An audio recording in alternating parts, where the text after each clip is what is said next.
दराटी परिसरामध्ये कर्मचारी मुख्यालय न राहिल्यास आणि वीज खंडित केल्यास आम्ही गावकरी रस्ता आंदोलन करू असं निवेदन विद्युत महामंडळ उपविभागीय कार्यालय ढानकी येथे देण्यात आलेलं आहे। विद्युत महामंडळाचे कर्मचारी मुख्यालयात हजर राहत नाहीत। त्याचप्रमाणे विद्युत दररोज खंडित असल्यामुळे दलाटी येथील नागरिकांना त्रास होत आहे। काही बिमार नागरिक तसेच लहान मुलं, डिलिव्हरी स्त्रिया यांना मलेरिया, डायरिया होण्याची दाट शक्यता वाटत आहे। दराटी परिसर पैनगंगा अभयारण्य म्हणून ओळखला जाणारा डोंगरी भागामध्ये राहणारा हा गाव अतिदाट जंगलामध्ये असल्यामुळे पैनगंगा अभयारण्यातील वाघ, अस्वल, रानकुत्री, डुक्कर, सरपटणारे प्राणी असे कधी गावात घुसून लोकांवर हल्ला करू शकतात।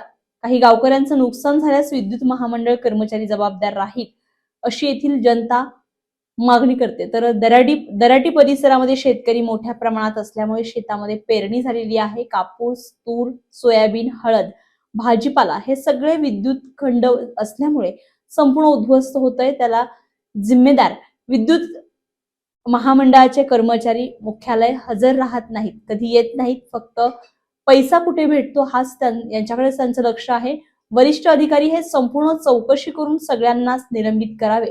दुसऱ्या कर्मचारी या दराटी परिसरामध्ये देण्यात यावा आणि मुख्यालयात हजर राहून आदेश देण्यात यावा। जर वीज पुरवठा खंडित झाल्यास आणि कर्मचारी मुख्यालयी न राहिल्यास दराटी येथील नागरिक संकेत चव्हाण, विजय चौरे, परवीन राठोड, इंदल अण्णा, रवी आडे, योगेश राठोड, परवीन मुरगुलवार, सुनील चव्हाण, कुरेशी हे सर्वजण निवेदन देताना उपस्थित होते। स्टार महाराष्ट्र न्यूज साठी राम राठोड, उमरखेड, दराटी।